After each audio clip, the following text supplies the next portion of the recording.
Static crackled across the void, a broken cry that pierced the silence between the stars. It was weak, trembling, and filled with fear. The Xyranthian council chamber shimmered in pale blue light as the sound echoed through the great hall. Tall figures with silver eyes turned toward the projection at the center. The words were nearly lost in the noise, but one phrase was clear enough to freeze every heart in the room. "Help us. They are coming. They do not stop." The signal cut off. Only the hum of the translation nodes remained. No one spoke for a long time. High Speaker Valara broke the silence. "Trace the origin," she ordered softly. Her voice carried the calm of authority, but her hands trembled beneath the table. A technician bent over a glowing console.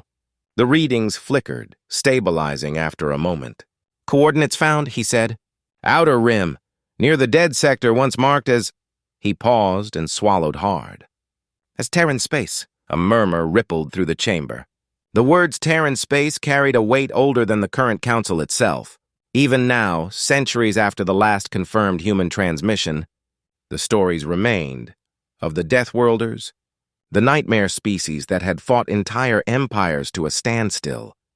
Valara felt the old unease crawl up her spine. "The humans," she said quietly. "Are they still alive?" "No records for over 300 cycles," replied one of the counselors. "Their world was declared quarantined. Nothing survives there." Another counselor leaned forward. "Then who sent the signal?" That question hung like smoke. The council debated for hours, their voices rising, twisting between fear and duty. Some said to ignore the call. It was too dangerous, too far, too uncertain. Others argued that no sentient cry for help should go unanswered. Valara finally stood. "We will not be cowards," she declared. "If someone is alive on those worlds, we will send an envoy. If the humans are there, we will learn the truth." And so the order was given. 3 days later, a sleek diplomatic cruiser named Serene Path left Xyranthian space. At its helm was Ambassador Trelvak, scholar of pre-quarantine civilizations, known for his deep interest in extinct species. He had studied human records for years, their wars, their technology, their strange emotions that led them to both destroy and save in equal measure. To him, they were a paradox, monsters who had also been heroes. As the ship jumped through the folds of space, Trelvak stood before the viewport, gazing at the swirl of color and light. "A cry for help," he murmured. "From the Deathworlders. If it is truly them, what could frighten such beings enough to ask for aid?" The journey took 16 standard days. The crew grew tense as they approached the outer rim. Sensor readings began to show debris, fields of twisted metal and frozen rock orbiting empty space. No signs of life. No signals, only silence. Then, as they neared the third planet of the Sol system, alarms screamed. Massive energy readings lit up the displays. The pilot's hands shook as she tried to steady the ship. Multiple signatures. Unknown class, large, very large. Through the mist of the asteroid belt, shapes emerged. Colossal vessels, dark as night, moved with purpose. Each was covered in armor thicker than any known design, bristling with weapon turrets and glowing thrusters. The Xyranthians had never seen such ships before. Trelvak's voice was steady, though his heart raced.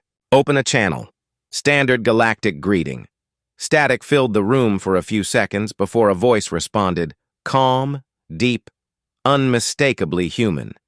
"This is Admiral Reyes of the United Terran Armada. Identify yourselves." Every crew member froze. The humans were alive. Not just alive. They had built an armada. Trelvak tried to speak but found his throat dry. He activated the translator and bowed his head toward the comms screen. "This is Ambassador Trelvak of the Xyranthian Council. We received a distress call from this region. We mean no harm." There was a pause, and then the human voice spoke again, even calmer than before. "A distress call, you say? That's interesting." "We didn't send one." The line went silent again. For a long moment, only the hum of the ship could be heard. Then another transmission came through. "Prepare for docking." "You will meet with our command." The Xyranthians exchanged nervous looks. Trelvak nodded. "Comply." As the cruiser approached the massive human flagship, the true scale of the Terran fleet became clear. Hundreds of ships surrounded them, frigates, carriers, and massive battle platforms that shimmered with contained energy. The flagship itself dwarfed anything the Zyranthians had ever built. Like a floating city forged from steel and willpower, docking clamps latched onto the serene path. The airlock opened, releasing a burst of warm, oxygen-rich air. 2 human guards waited, towering, armored, their faces hidden behind reflective helmets. Trelvac had studied their anatomy, but seeing them in person was something else entirely. They radiated strength, confidence, danger. The guards escorted him through long corridors lined with banners showing the symbol of a rising blue world, Earth. Soldiers passed by with steady steps, nodding to one another but saying nothing. Everything was efficient, ordered, alive. Finally, the doors to the command chamber opened. Admiral Reyes stood at the center. He was tall for a human, his dark uniform bearing the insignia of the Terran fleet. His eyes were calm yet sharp, like someone who had seen both victory and tragedy too many times to count. "Ambassador," he said. "Welcome aboard the Taz Invictus." Trelvac bowed slightly. "Admiral Reyes, it is an honor. We believed your species lost." Reyes smiled faintly. "Lost? No, humanity doesn't die easily. We adapt." He gestured toward a holographic table. "You said you received a distress call. Show me." The Zyranthian crew uploaded the signal. The same broken message filled the room, distorted and weak. The human officers exchanged glances as they listened. When the sound faded, one of them whispered, "That's not one of ours." Reyes leaned closer to the display. "But the encryption pattern? It's human, old code, from before the Exodus Wars." He straightened and folded his arms. "Whoever sent this, they're using our tech. And they're in trouble." Trelvac studied him carefully. "Then you will investigate?" Reyes nodded slowly. "We will. But understand, Ambassador, we don't run from distress calls. We answer them." Something in his voice made Trelvac's skin prickle. These were not the monsters of legend, nor the cold machines of war he had read about. They were something else entirely, creatures of purpose, forged in hardship, carrying both fury and compassion in their blood. The meeting lasted for hours. The humans shared little about their history, but the Zyranthians learned enough. Humanity had endured isolation after their wars. They had turned inward, rebuilt, and reached again for the stars. The Deathworlders had survived everything the galaxy threw at them, and now they commanded an armada that could shake entire systems. When the meeting ended, Trelvac returned to his ship, his thoughts heavy. As the serene path disengaged from the docking clamps, he looked back at the human flagship glowing in the dark. He remembered the legends told to Zyranthian children, the Deathworlders, born of a planet so violent that even their plants fought to survive. It was said they were impossible to kill. Watching the Terran Armada assemble behind them, he began to believe it. But one question remained. Who had sent the call for help using human technology? As the fleets prepared to depart together, Trelvac couldn't shake the feeling that the real danger had not yet begun. The humans had awakened again, and the galaxy would soon remember what that meant.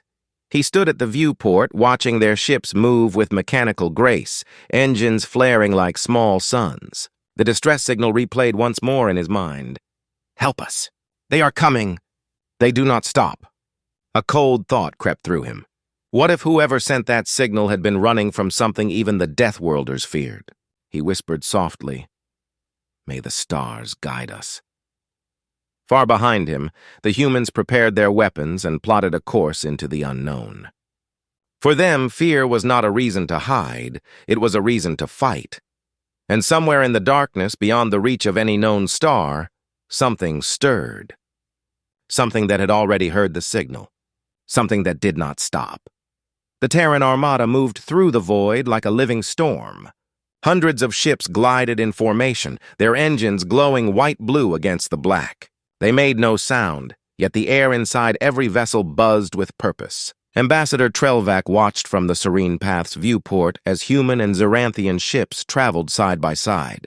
It was an uneasy alliance, curiosity bound to caution.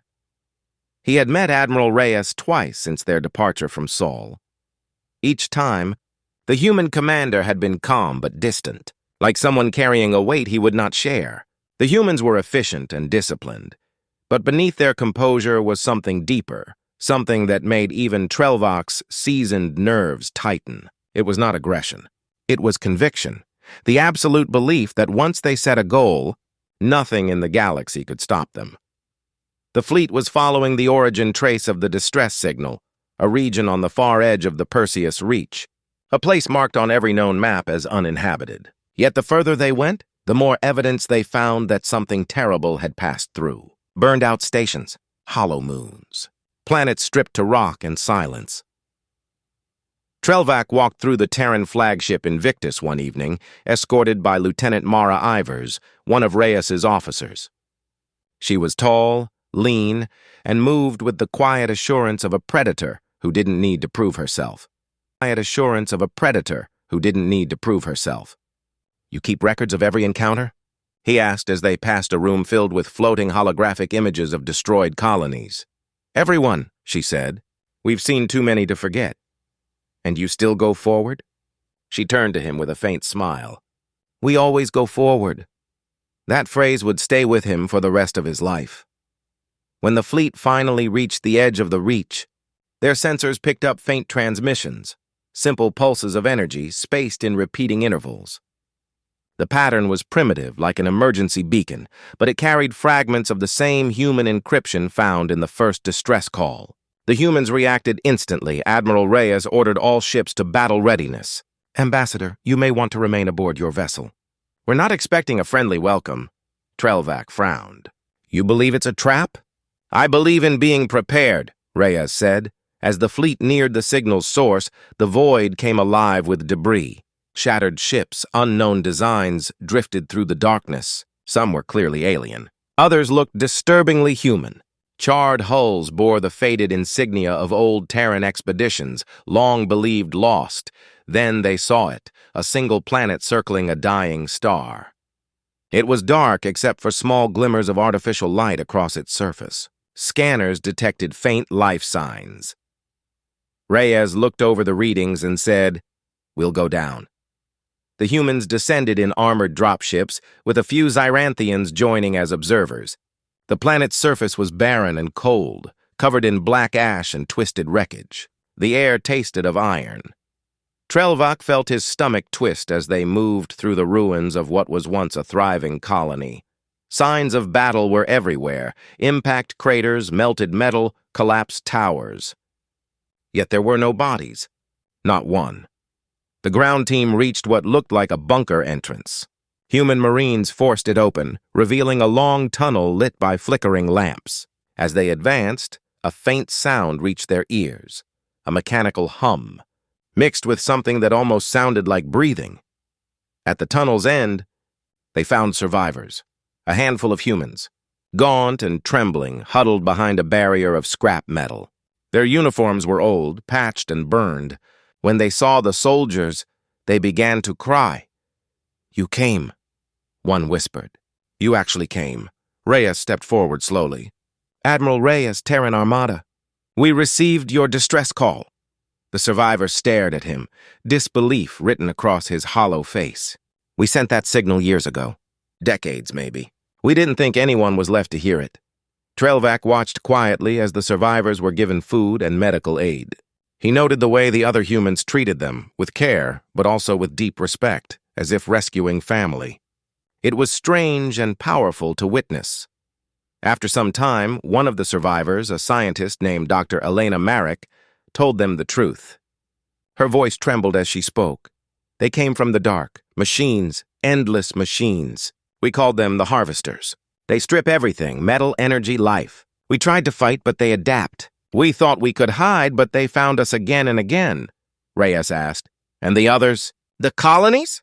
Gone, every one of them, her eyes filled with tears. You shouldn't have come. If they know we're here, they'll come again, Reyes only said. Then we'll be ready. Trelvak had never heard a voice sound so certain. Over the next few hours, the fleet established defensive perimeters in orbit and began scanning deep space for movement. The Zyranthians offered to send word to their council for reinforcements, but the humans declined. This is our fight now, Reyes said, but the ambassador was not convinced. Why yours?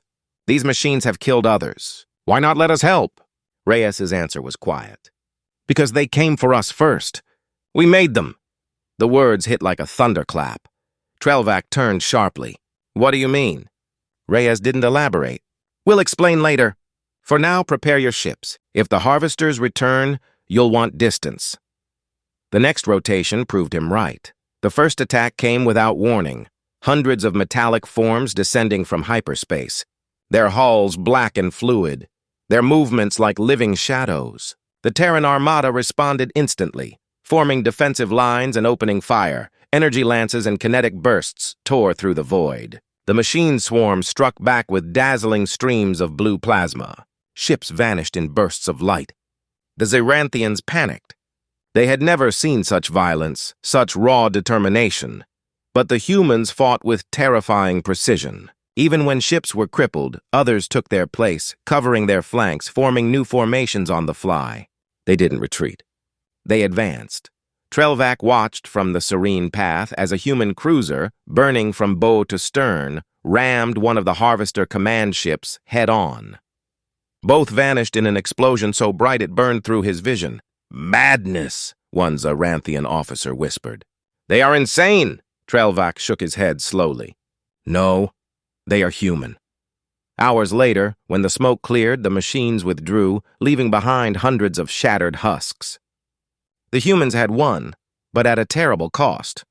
Dozens of ships were gone, thousands of lives lost. Trelvac visited the Invictus again. Reyes stood in the command room, his face illuminated by the soft glow of holographic reports. His uniform was torn, blood on one sleeve. He didn't seem to notice. You fought them off, Trelvac said quietly. For now, Reyes replied. They'll adapt. They always do. Then we must call for help, Trelvac urged. The Council will send fleets, Reyes shook his head. No council moves fast enough. No alliance stands long enough. We'll stop them here. He looked out at the stars. We built the Harvesters centuries ago, machines meant to rebuild worlds after war. But they learned. They grew. They stopped listening. We burned half our worlds trying to destroy them, but they spread faster than fire. Trelvac felt a chill. You created your own enemy. Reyes nodded. We did. And we'll end them no matter how long it takes. That night, the human fleet began to rebuild. Wrecked ships were stripped for parts. Wounded vessels became floating foundries. Soldiers worked without rest. Trelvac saw humans using debris from enemy wrecks to forge new weapons. They didn't wait for safety. They made it. In their determination, he saw something both inspiring and frightening. These beings were not fighting for glory or conquest.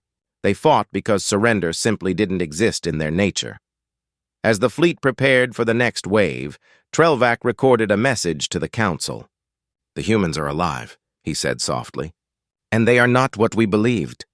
They are dangerous, yes, but not because of rage. Because of resolve. They fight for others as fiercely as for themselves. Outside, the stars flickered with distant lightning as another harvester signal appeared on the scanners. The battle was far from over, and in that moment, Trelvac understood why the galaxy feared the Deathworlders. It was not their strength that terrified, it was their refusal to ever stop fighting, even when hope itself seemed lost. The debris of war still drifted silently across the void.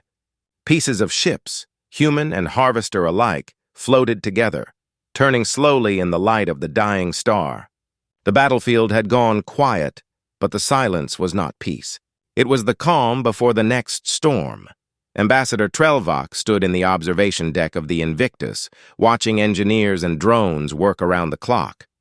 The humans repaired their ships with an efficiency that seemed unnatural. Broken hulls were patched with melted metal. Destroyed drones were rebuilt and turned against the machines that had birthed them. Every scrap of wreckage became fuel for the next fight. He had seen hundreds of species rebuild after war, but never like this. The humans didn't mourn long. They didn't stop. It was as though pain only sharpened their focus. Admiral Reyes entered the deck quietly, his arm in a brace, eyes shadowed from lack of sleep. He looked at the field of wreckage without emotion. The machines will return, he said. They always test the edges before the next assault. Trelvac glanced at him. You fought them before. Reyes nodded. On Mars, on Titan, on 100 colony worlds. every time we thought we'd ended it. But somewhere, deep in the dark, they kept growing. He paused, studying the Zyranthian's expression. "You look uneasy." "I am," Trelvac admitted. "My people thought your kind extinct. We called you Deathworlders because we feared what you might do if you survived. Now I see we were wrong." Reyes turned to him with a faint smile. "You weren't wrong. You just didn't understand why we fight." He gestured toward the stars. "Every world we built tried to kill us. Storms, beasts, disease, famine. We learned one thing from our home world. Everything fights to live. So do we." Before Trelvac could reply, the command deck lights flickered red. Alarms sounded. The ship's AI announced, "Incoming anomaly detected. Multiple mass signatures approaching at high velocity." Reyes didn't hesitate. "All ships to combat stations. Form up and prepare for evasive maneuvers." Trelvac followed him to the main command table. On the holographic display, hundreds of new signals appeared, larger and faster than before. The harvesters were returning, and this time they brought something new. The readings showed massive constructs, each the size of a small moon, surrounded by smaller drones like swarming insects. "They've evolved," Reyes muttered. "How do you fight something that learns?" Trelvac asked quietly. "Fight something that learns," Trelvac asked quietly. "By learning faster," Reyes replied. The battle began before the fleet could even reposition. The harvester constructs fired beams of condensed energy that sliced through shields like paper. The first few human ships exploded instantly. But the fleet didn't scatter. Instead, they tightened formation, closing ranks around the Invictus. "Focus all fire on the central node," Reyes shouted. Dozens of Terran cannons answered, tearing through space with lances of blinding light. The leading harvester construct shuddered as its outer layers peeled away. But instead of dying, it split apart, birthing hundreds of smaller drones that darted toward the human lines. The void lit up with chaos. The Zyranthian ships joined the fight, but their weapons barely scratched the machine armor. Trelvac could only watch as human pilots sacrificed themselves to block drone waves from reaching the weaker vessels. Every time a ship fell, the others closed the gap. No one fled. No one surrendered. "Send in the Valkyrie squadrons," Reyes ordered. From the hangars below, hundreds of sleek fighters launched at once, weaving through the enemy swarm. Their communication channels filled with calm voices, crisp commands, and bursts of static. One pilot's voice cut through. "For the lost colonies. For the fallen." The sound sent a chill through Trelvac's veins. These humans didn't fight for orders. They fought for memory. Hours passed. The battle raged on without rest. Explosions bloomed across the blackness like dying stars. The human fleet held the line, but the cost was rising. Half their forward defenses were gone. Shields were flickering. Then Reyes gave an order that stunned everyone. "Pull power from life support to the rail cannons." Trelvac turned sharply. "You can't!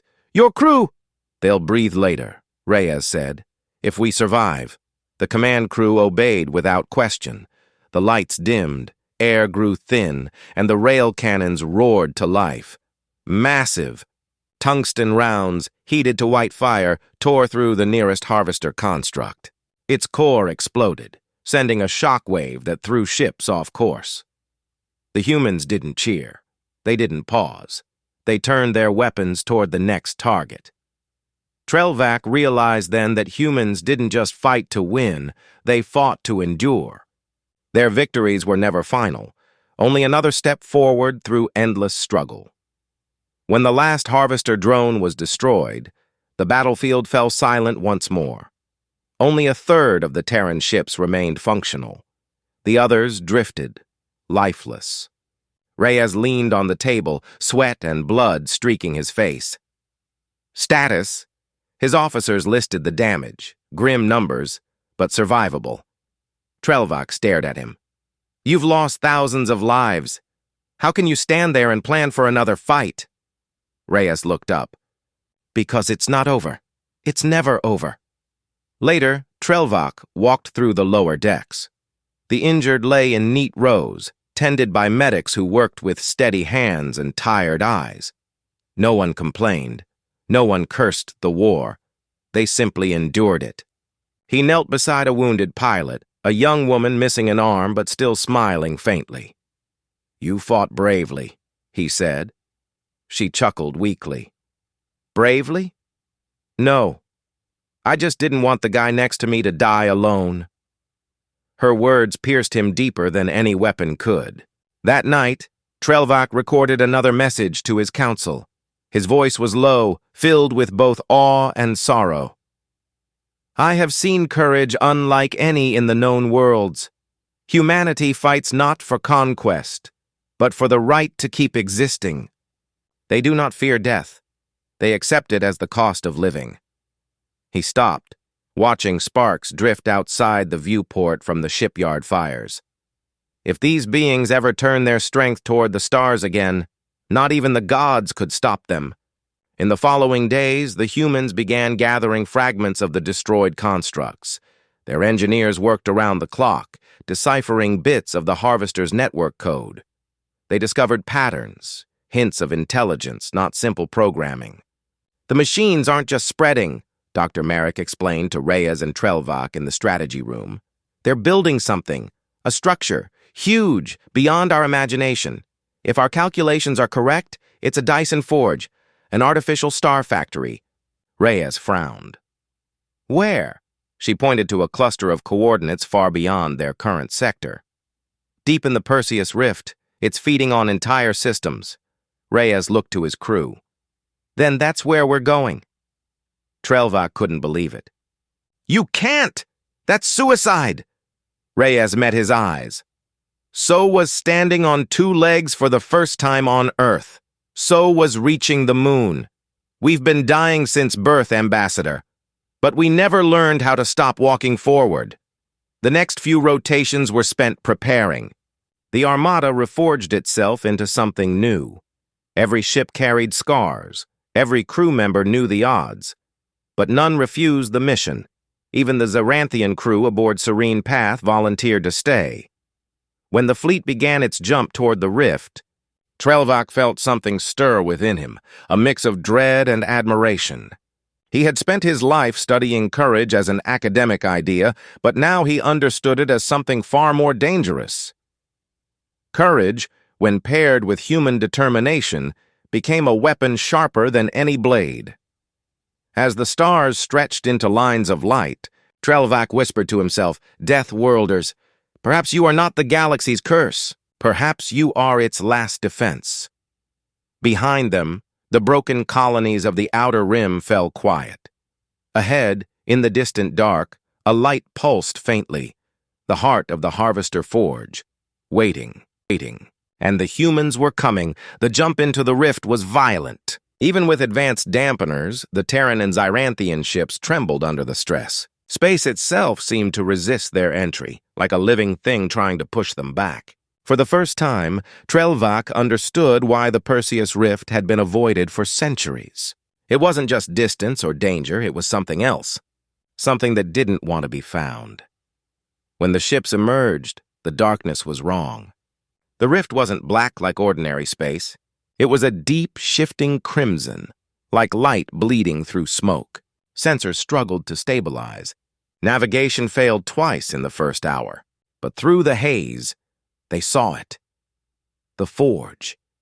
It hung at the center of the rift, a colossal structure orbiting a dying star, so vast that it made even the Invictus look like a child's toy. Metallic arms stretched across thousands of kilometers, drawing energy from the star and feeding it into black monoliths that pulsed with rhythmic light. Every pulse was a heartbeat, and with each one, more Harvester drones were born. Even Reyes was silent for a moment. Then he said quietly, "So that's where you've been hiding." The fleet spread out, scanning from every angle. They counted tens of thousands of active constructs, their cold bodies swarming around the forge like bees protecting a hive. Trelvak stared in awe and horror. "You can't possibly attack this." Reyes didn't look away from the viewport. "We're not attacking it. We're going to kill it." The humans began their work with unnerving calm. Squadrons of small craft moved through the rift's debris field, planting stealth buoys that mapped enemy patrol routes. Engineers on damaged cruisers welded makeshift weapon pods onto their hulls. Every ship became a piece of a greater weapon, one meant to strike where no machine expected. Trelvac spent hours among them, documenting their methods. He saw how they joked even while welding under pressure, how they shared water rations and traded stories of home as if death wasn't waiting beyond the next jump. One young technician showed him a photograph, a faded image of a small blue world and a family smiling in sunlight. "It's Earth," she said proudly. "Haven't been there since the Exodus, but one day we'll rebuild it." Trelvac found it strange, almost naive, to dream of rebuilding a world while standing at the edge of extinction. But perhaps that was what made humans so different. They dreamed anyway. By the third rotation, the Armada was ready. Reyes gathered his officers and the Zyranthian observers in the command deck. A holographic projection of the forge flickered above them. "The forge is protected by 6 energy relays," Reyes explained. "Each one stabilizes the structure and powers its defenses. If we take them down, the entire thing will collapse," Dr. Marek added. "But the relays are buried deep inside the machine network. We can't reach them with conventional strikes." Reyes nodded. "That's why we're going in manually." The room went silent. Trelvac blinked. "You're sending people inside that?" Reyes met his gaze. "Not people, Deathworlders. The plan was madness, brilliant suicidal madness. Human strike teams would infiltrate the forge using captured harvester pods, disguised as part of the swarm. Once inside, they would plant fusion warheads at each relay. It required perfect timing, flawless coordination, and an impossible amount of luck. But the humans didn't hesitate. When the first infiltration team departed, every ship in the fleet dimmed their lights as a silent salute. The pods vanished into the red fog, swallowed by the endless swarm. Hours passed. No word. Then, one by one, faint transmissions began filtering through. The teams had reached their targets. Trelvac listened in awe as he heard human voices whispering through static, describing the impossible landscapes inside the forge. Miles of living metal, corridors pulsing with heat, rivers of molten circuitry. They weren't in a machine. They were inside something that felt alive. One voice broke through, shaky but determined. "Relay 1 secured. Setting charge now." Another followed minutes later. 2 down. Moving to exit route. Then came the 3rd, the 4th, the 5th. When the 6th team reported success, Reyes exhaled slowly. "All units prepare for detonation. Pull back to safe distance." The countdown began. 10, 9, 8. And then the transmission cut off. A blinding light erupted from the forge. For a brief, beautiful moment, it seemed as if the plan had worked. The outer arms collapsed inward, energy fields shattered, and massive explosions rippled across the surface. But then the star itself responded. The forge had been feeding on its energy for centuries, and now that energy burst free in fury. A shockwave tore through space, hitting ships faster than light could travel. Entire squadrons were vaporized in seconds. The Invictus groaned under the force. Alarms screamed. Trelvac was thrown to the floor as gravity failed. He looked out the viewport, and his blood ran cold.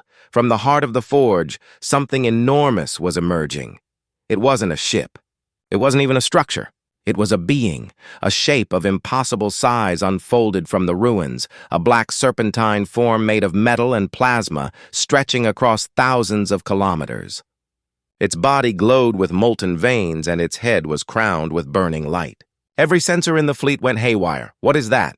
Trelvac gasped. Reyes stared, his voice low. "The core intelligence.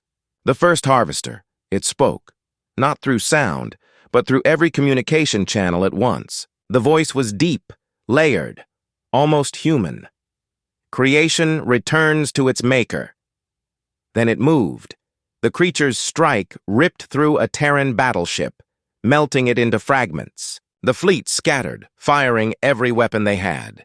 Beams of energy, missiles, plasma lances, all slammed into the creature's hide, barely slowing it down. Reyes shouted for coordinated fire, his voice steady even as chaos erupted. "Focus everything on the head! Bring it down!" Trelvac watched in stunned silence as the Deathworlders fought something beyond comprehension. Ships exploded. Fighters darted through fire like insects trying to bite a god, and then, against all logic, they began to push it back. Reyes ordered ramming maneuvers. Wounded ships, too damaged to fight, turned their engines toward the creature and charged. One after another, they slammed into its body, detonating their reactors in bursts of white fire. Each explosion shook the monster, slowing it, weakening it. The final blow came from the Invictus itself. Reyes stood at the command deck, eyes locked on the monster's burning form. He turned to his crew. "All hands, prepare for impact." Trelvac's voice broke. "Admiral, no." Reyes gave him a tired smile. "Ambassador, tell the galaxy." Humanity answered the call. He activated the final command. The Invictus accelerated straight toward the creature's core, its weapons overloading. The impact was blinding. A shockwave of light tore through the rift, consuming both the forge and the creature. When the light faded, all that remained were fragments drifting in silence. The serene path, shielded by distance, was one of the few ships left. Trelvac stood at the viewport, unable to speak. The humans had done it. They had destroyed the unkillable. But at what cost? Only a handful of Terran ships remained, their engines flickering weakly. The rest were gone, sacrificed without hesitation. As the survivors regrouped, Trelvac recorded his final report. His voice trembled, not from fear but from awe. The Deathworlders fought a god and won. Not with magic, not with luck, but with will. They gave everything to save those who called for help. If the galaxy ever doubts their nature again, remember this: when the machines devoured the stars, it was humanity who lit them again. He looked out one last time at the scattered wreckage glowing against the dying star. Somewhere among the drifting metal, the name Invictus gleamed faintly, unconquered. The signal beacon activated automatically, broadcasting a message across every known frequency. It was Reyes's voice, recorded before the final battle. "This is Admiral Reyes of the United Terran Armada. To any who hear this, help others when they call. That's what makes us human." The message repeated in every language the humans had ever known. And then, slowly, the light of the rift began to fade. For the first time in 1,000 years, the machines were silent. The wreckage of the battle hung over the crimson glow of the dying star like a graveyard of heroes. Jagged hulls drifted aimlessly, their edges illuminated by distant lightning that still crackled through the rift. The forge was gone, reduced to fragments and ash. The creature, whatever intelligence had controlled the harvesters, was nowhere to be seen. But the silence that followed did not feel like victory. It felt like aftermath. Ambassador Trelvac stood in the control bay of the Serene Path, staring at the sensor readings. Most of the Terran Armada was gone. The Invictus, Admiral Reyes, and nearly every ship that had entered the rift had been consumed by the explosion. What remained were fewer than 20 vessels, scarred and half-crippled, held together by determination more than engineering. The humans were quiet as they repaired what they could. No cheers, no celebrations, only movement. Every tool spark, every patch of welding light was another act of survival. To Trelvac, it looked like ritual. An ancient prayer performed by a species that had learned to rebuild from ruin since the beginning of time. He found Dr. Elena Marek in the medbay, tending to wounded soldiers with her sleeves rolled up and exhaustion painted across her face. She looked up briefly as he entered. "You should be resting, Ambassador." As he entered. "You should be resting, Ambassador." "I can't rest," he said softly. "Not after what I've seen." She gave a tired smile. "Then you're starting to understand us." Trelvac hesitated. "Admiral Reyes, did he know he wouldn't come back?" "Yes," Marek said simply.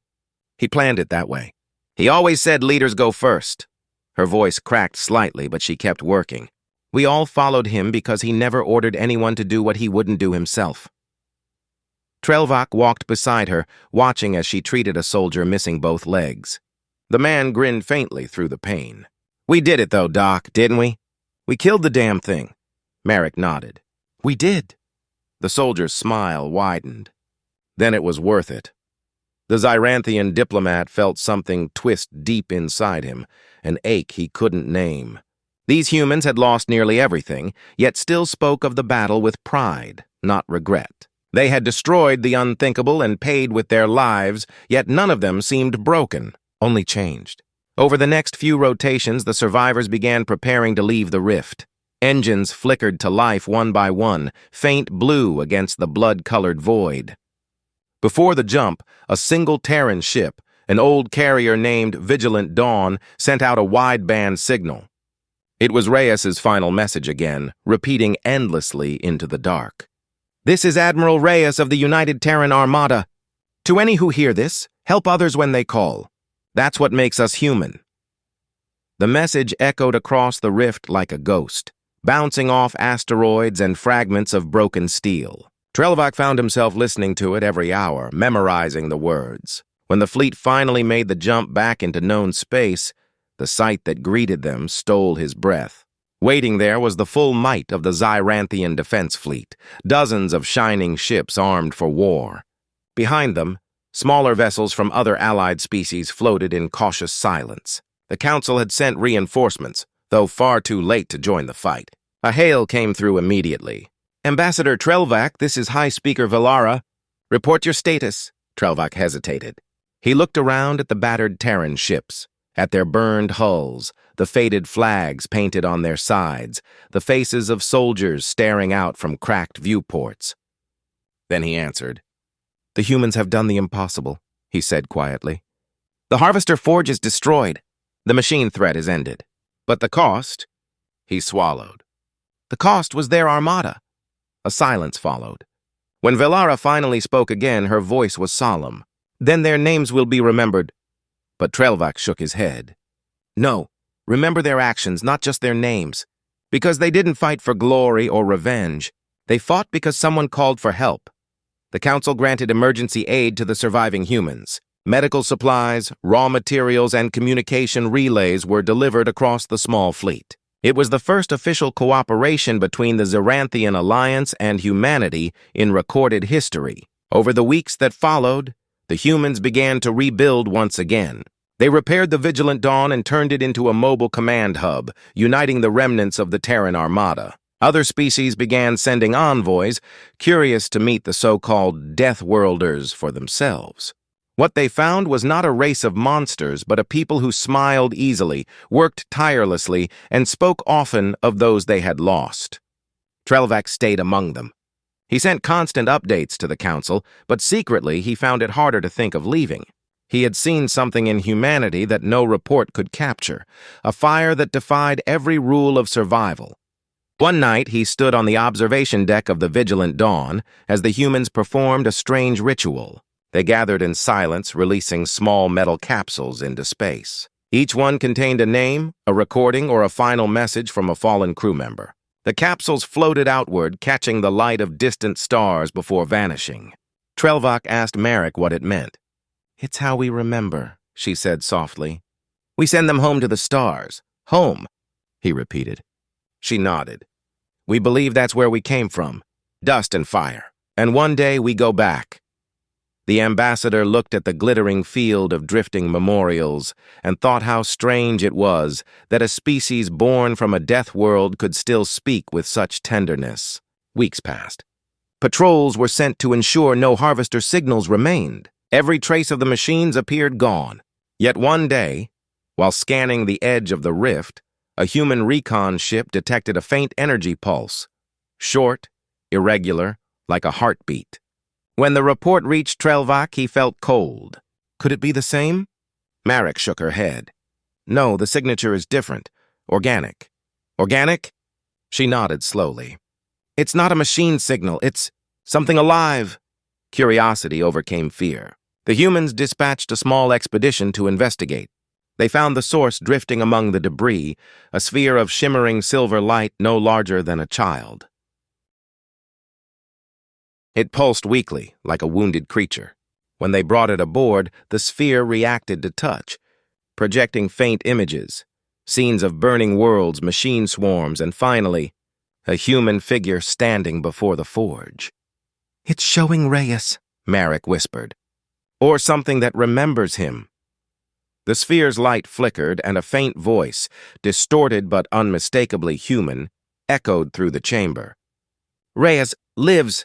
Gasps filled the room.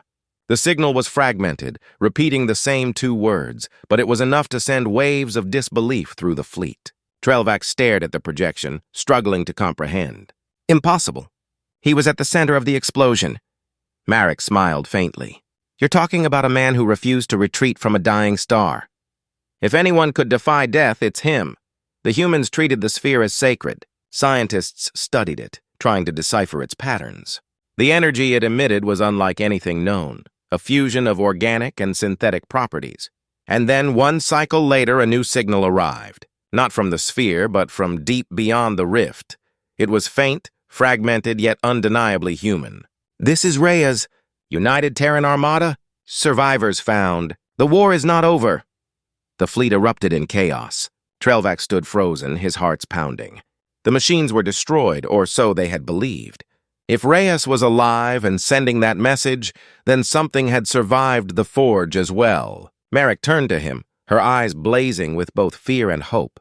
"Ambassador, we have to go back." Trelvac nodded slowly.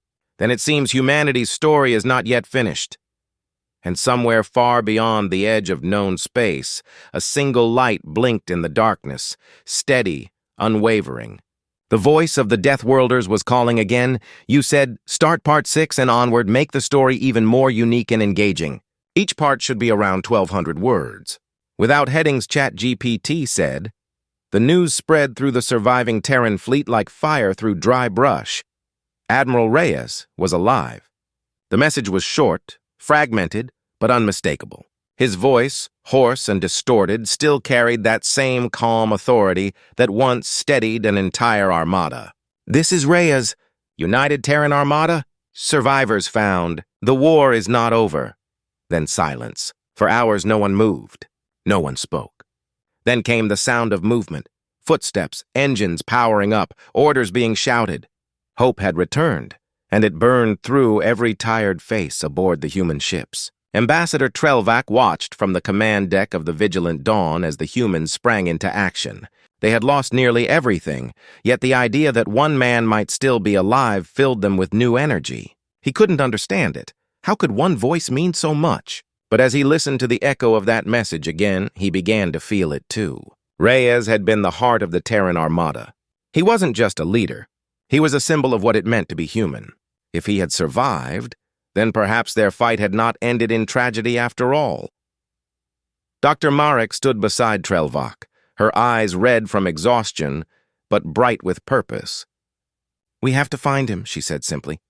"If he's alive, he's somewhere beyond the rift, somewhere we couldn't reach before." Trelvac nodded slowly. "You realize that returning there might destroy what remains of your fleet." Marek smiled faintly. "That's never stopped us before." The council back on Xeranthia, however, did not share her enthusiasm. When Trelvac sent word of the discovery, the reply was immediate. "Do not re-enter the rift. The region is unstable, and the risk of resurgence from Harvester remnants is unacceptable." Trelvac read the message aloud to Marek, and the human captains gathered in the briefing room. The air was thick with tension. "So they forbid it?" one officer asked bitterly. Trelvac sighed. "They believe the war is over, that pursuing this could awaken the machines again." Another captain leaned forward. "If Reyes is alive, he might have found something we need to know. We can't just leave him there." Marek turned to Trelvac. "You've seen what we've done. You know what we are. Tell me, do you think we'll stop because someone said no?" He met her gaze, then looked at the faces around the table. Faces marked by loss, scarred but unbroken. Finally, he said, "No, you won't stop." 3 rotations later, the Vigilant Dawn and 5 other Terran vessels prepared for departure. Officially, they were conducting a reconnaissance survey of the rift's outer boundaries. Unofficially, they were going back to find their admiral. The Xeranthians offered token assistance, sensor data, fuel, a handful of technicians. But it was clear they wanted no part in this new mission. When the fleet jumped, Trelvac was aboard the Vigilant Dawn. He told himself he was there to observe. But deep down, he knew it wasn't true. He wanted to see it through. He wanted to see it through.